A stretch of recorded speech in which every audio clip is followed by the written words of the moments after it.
Hello, everyone. It's great to be back speaking at VB after a while. So today we're talking about some creepy Polonium malware. The research has been done by my colleague Matias Porolli, who was unable to be here today with us in Prague, so I'll be presenting this on his behalf. But the research credit all goes to Matias. So Polonium is a cyber espionage APT group first documented by the Microsoft Threat Intelligence Center in June 2022. In this publication, Microsoft described a campaign that started this February where attackers used two custom implants, CreepyDrive and CreepySnail. So we stuck with that creepy nomenclature. But when we looked in our own telemetry, we've seen that Polonium was active since at least September 2021, using some previously undocumented backdoors and custom tools. The numerous versions of changes that they introduced all over that time period, they show that it's a continuous and long-term effort to spy on their targets. So they're really about espionage. We haven't observed or noticed any efforts on their behalf for sabotage or ransomware actions.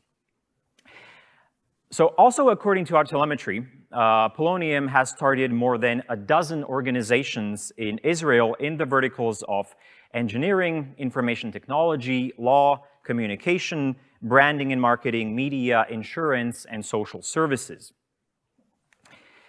We don't know how the group gained initial access to the targeted systems, but about a third, or 35% of the victims, had their credentials made public in the September 21 leak of the Fortinet VPN accounts. So it's possible that the attackers gain access to their targets' internal networks by abusing those leaked VPN accounts. That would also be consistent with what was seen by Microsoft. In their report, they're saying that 80% of the victims that were compromised with the CreepyDrive implant were running Fortinet appliances. Now, before I go into the details about each and every of Polonium's tools, I want to spend a minute talking about some of the common characteristics that we observed in their toolset overall. So first is the sheer abundance of tools. We've seen no fewer than 7 different backdoors, I would say backdoor families, used by the group to execute commands on the compromised systems. And in addition to those, many other malicious modules for either logging keystrokes, taking screenshots, opening reverse shells, taking photos with a webcam, exfiltrating files, and so on. Those tools are mostly custom, and most of the malicious tools that I just mentioned, all those categories, they also have various versions. So if we take the screenshot module, for example, we'll find that they were using different versions that would exfiltrate the files with different protocols, either HTTP or FTP. Also, in some cases, we've seen that code was reused in different modules, and in some other cases, a module was coded from scratch, but followed exactly the same logic as some other module. Also, we've seen many versions of the same component with some minor changes using attacks in several campaigns over a short period of time. All of this is to say that the attackers are building and maintaining their own tool set. Third, their abuse of cloud services.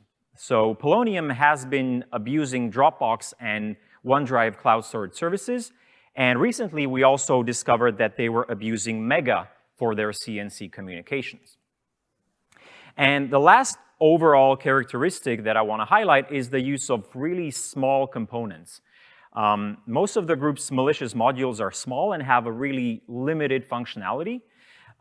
In one case, the attackers were using one module for taking screenshots and another module for uploading those screenshots to a CNC server. Similarly, they like to divide the code in their backdoors, distributing various functionality into various tiny DLLs, perhaps expecting that defenders or researchers wouldn't observe the complete chain of attack. So now to give the overview of those 7 backdoors that we've seen over the course of the last 12 months, I'll go into the details of every one of them in just a second, but here's just the overview on to put them all on a timeline. So the two oldest ones are TechnoCreep and FlipCreep that we first found in our telemetry since September 2021, and were last seen February this year. Then DeepCreep, active in a similar but a bit longer period until May this year. Then CreepyDrive and CreepySnail, both starting this February, but CreepyDrive was last seen just this month, this September, and CreepySnail until June. Then, similarly, MegaCreep was seen until September, and then the newest backdoor, PapaCreep, we first saw it this month in September, and the campaigns are still ongoing. So now on to the details. I won't go into too much of the detail of CreepyDrive and CreepySnail, as those have been documented by Microsoft, but we'll just look at them briefly and talk about their high-level characteristics. So first, CreepyDrive. It's a PowerShell backdoor that executes commands the attackers put on Dropbox or OneDrive. It can download or upload files from attacker-controlled accounts in these cloud storage services, and they're using their respective APIs and executing supplied PowerShell code. Now, there isn't just one single version of CreepyDrive, so there are various different versions of that, and some samples had fewer commands, some had minor changes, and so on. So apparently, Polonium is tweaking their backdoors before they're used on specific targets, adding or removing functionality depending on their needs. And this is something that we'll be seeing in all of their modules and shows just how active they are. The second one described by Microsoft is CreepySnail, which is another PowerShell backdoor that sends HTTP requests to the CNC server and receives and executes PowerShell commands. Unlike the previous one, CreepyDrive, CreepySnail makes use of Polonium's own CNC infrastructure. So now on to the backdoors that haven't been documented elsewhere. First, let's begin with DeepCreep. It's a custom backdoor written in C# that reads commands from a text file stored in Dropbox accounts, and it can upload and download files to and from these accounts. It's running in an infinite loop, looking for a file called cd.txt in that cloud storage. Once it's read, the file is deleted so that the commands are not processed for a second time. Authentication with the cloud is done using OAuth 2.0 tokens, which are hard-coded in the binaries. Now, DeepCreep needs a legitimate DLL from the Dropbox SDK to function and communicate with the service. In terms of supported commands, here's the list. I think the first four are pretty self-explanatory. The get no thing command deletes that cd.txt file, and then execute with command exe. So if none of the previous commands are found in the cd.txt file, then the lines are taken as commands to be executed with command exe. And then the output is uploaded to a text file in Dropbox. Something interesting is that the output encoding for the console is set to Windows 1255, which can handle Hebrew characters as well. So DeepCreep establishes persistence by creating an LNK file in the startup folder and also creates a scheduled task. A PowerShell command is used to create the LNK file, and this exact same code has been reused in some of the other Polonium backdoors. So the concept of using command exe to execute some of their duties is something that we'll see on a repeated basis. But in some other cases, a separate loader was used to execute DeepCreep and implement the persistence.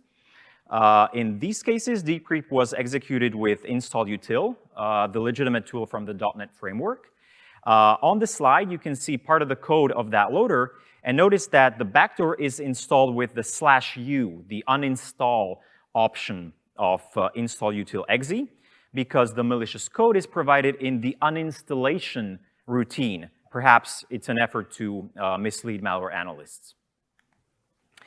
Now, MegaCreep is based on DeepCreep with some added functionalities. So it reads and executes commands from a text file, this time stored on Mega cloud storage. And at first glance, it may appear that Mega is just a newer version of DeepCreep, and it does in fact reuse some code from DeepCreep. But it looks like the attackers are considering both backdoors as separate projects because both of those backdoors have their own separate version numbering. MegaCreep uses the Mega API C# library to communicate with the cloud storage. Authentication in that case is done with a username and password, which are stored encrypted in a local file called ses.dll. And the decryption key for that is hard-coded in the backdoor. So this idea of putting credentials in a separate text file started to be used with MegaCreep, and now also is being applied in the newer Polonium modules. DeepCreep processes all the exact same commands that we described for DeepCreep, but this time they're stored in AES encrypted form in the cdtxt file. To support that encryption, there are two additional commands that you can see here. These are related to updating the decryption key, which is meant to be stored in a different file, cert.dll. And the key is not the same as the key that's used to decrypt the Mega credentials from ses.dll. So MegaCreep can also encrypt the output as well, the output from the commands which are executed by command exe before they're uploaded to the cloud. And also MegaCreep is a good example of how Polonium likes to use those separate DLLs with specific functionality. In this example on the screen, two methods from a DLL are called. For example, CHP kills running processes with the same name as the backdoor executable. In other words, previous executions of the backdoor that still may be running. This other function, xvdfv, is for implementing persistence in the same way as we described for DeepCreep. The latest version of MegaCreep that we saw was deployed using a loader. And here we see the code loading main0dll, which contains the main code for the backdoor. And we can also see there at the bottom that the attackers forgot to remove a line that they were using to test the malware. Now on to FlipCreep. So FlipCreep is yet another custom backdoor, this time written in C#. And it has, again, a very similar flow of execution to the other backdoor that we described. So it's reading commands from a text file. This time it's called orders.txt, which is stored on an FTP server operated by Polonium. And it can upload and download files from that. The commands that FlipCreep can process are, again, the same as for the other backdoors. However, the commands upload and download do the opposite of what you would expect. So it's hard to say if this was a mistake, but the upload command actually downloads files from the FTP server to the victim, and the download command uploads files. Basically, they were using the view from the server rather than from the client. Also, you can see that on the slide here. So this is the function that uploads files, but we can see that it's looking for the string download. Hence the naming for this creep. Also, there's a command FTP version that uploads the version of the backdoor which is hard-coded to a file on the FTP server. Kind of a strange way to do it, but something worth noting. So TechnoCreep is also one of the oldest backdoors in Polonium's arsenal. It's, again, a C# backdoor that communicates with the CNC through TCP sockets. And with this communication protocol, the backdoors has to exchange a couple of messages back and forth with the server for the execution of commands. So the first message is sent by the backdoor to the server, and it contains some initial information about the victim, like the list of IP addresses that are resolved for the victim's hostname, and this is obtained by the DNS getHostByName API. The server then replies with commands to be executed by the backdoor. It supports what you would expect, the same as with the other one, so upload and download, And there are quite a few messages exchanged between the backdoor and servers. So for example, for download, after receiving the path where the files will be written locally, the backdoor checks if that folder exists. If it does, then it sends a confirmation message to the server, to which the server replies with sending the size of the file and eventually the file itself, so quite noisy. If neither of these commands are received, then the message is taken as a command to be executed with command exe, and the output is sent back to the server. So PapaCreep, it's the latest backdoor in their arsenal, and it's also the first one that was not written in C# or in PowerShell. It's a custom modular backdoor written in C#, and it receives and executes commands from a server through TCP sockets. So it's a modular backdoor, so that means its code is divided into various components. Some of them, again, as we're seeing quite commonly with Polonium, with quite limited functionality. So one of the components is called executive, which is looking for a file with commands and executing them with surprise, surprise, command exe. And then the output is saved to a file. There's no CNC communication capability in this one. But that's present in the mailman component, which communicates with the server to receive commands and writes them to a file. And it will also send the files with the output back to the C2. Two other components called CreepyUp and CreepyDown upload and download files to and from the C2. So executive and mailman run independently of each other and are even persistent with their separate scheduled tasks. And CreepyUp and CreepyDown are not part of the main flow of execution of the backdoor, and they can be executed on demand. Also, in terms of capabilities, PapaCreep has the same ones as the previous backdoors. However, no commands are actually parsed. Everything is simply executed with command exe. The communication with the server uses raw TCP sockets, but the information that's sent and received by the backdoor is contained in HTML code with a fake HTML header. As you can see here, the content length, well, that's always set to 1024. And also notice that the content type is text/-HTML, which is not a normal value. Here's an example of what that looks like. Notice the bad content type there. And this is a message sent to the server by the backdoor with the output of the dir command. So the IP address and the port of the C2 server is read from a file in the working directory of the malware called YetiDLL. And just as we've seen in some of the previous backdoors, it's not a DLL. It's a text file that's just masquerading as a DLL. CreepyUp and CreepyDown modules are standalone command line tools. And curiously, CreepyDown's file name in the compromised computers is UCLN, and CreepyUp's is DCLN. So again, opposite of what you would expect, and similar to what we saw with FlipCreep. As we described with the other previous backdoors, PapaCreep also has parts of its code offloaded to small DLLs. For example, the code for executing commands with command exe is delegated to dll2d.dll. On the slide, you can see the import table for the executive component, which imports those two custom DLLs at the top. And here's the malware folder on a typical PC compromised by PapaCreep. You can see that it uses quite a few files for its operation. There's the top four, which are the executables, so executive and the mailman components, CreepyUp and CreepyDown, then those DLL imports that we mentioned, and then the YetiDLL configuration with the command and control server information and a couple of other files.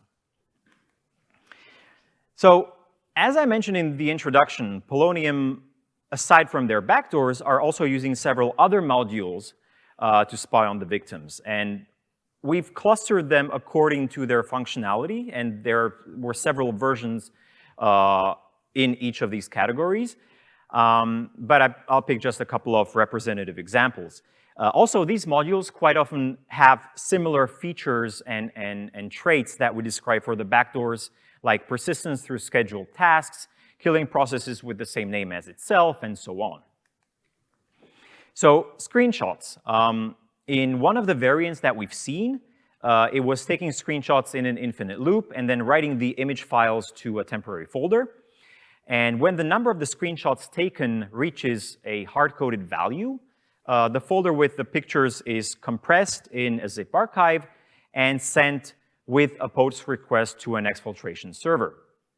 We saw various modifications of this. As I already mentioned, so some cases where the code for taking screenshots and the code for exfiltrating them were placed in separate binaries. Keyloggers. Polonium has used both custom and open source keyloggers.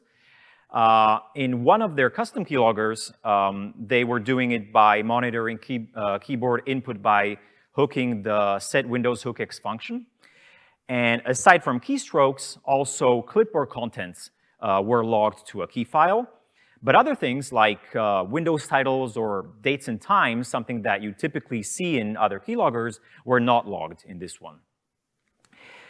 Notice that both Hebrew and Arabic keyboards are supported by this custom keylogger.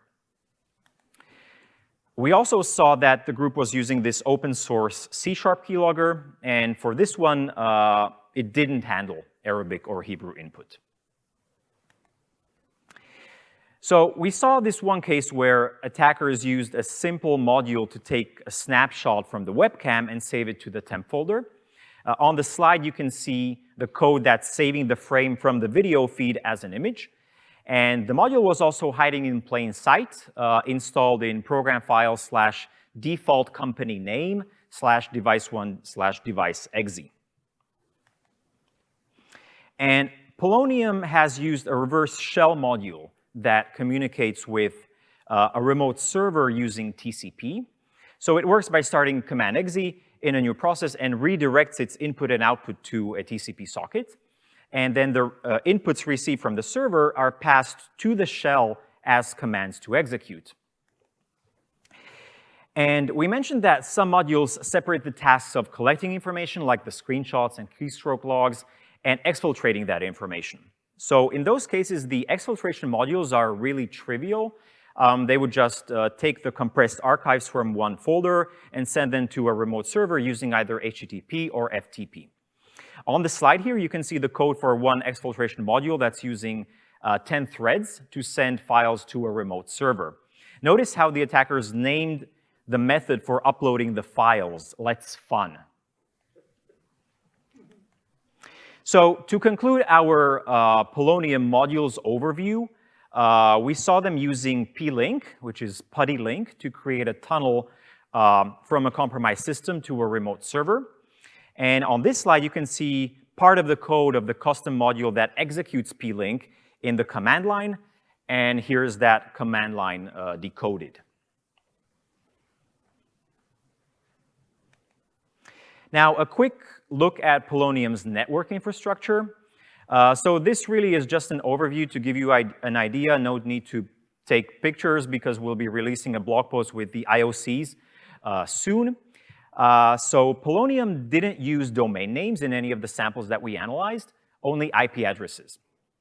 Most of those servers are dedicated VPSs, likely purchased rather than compromised.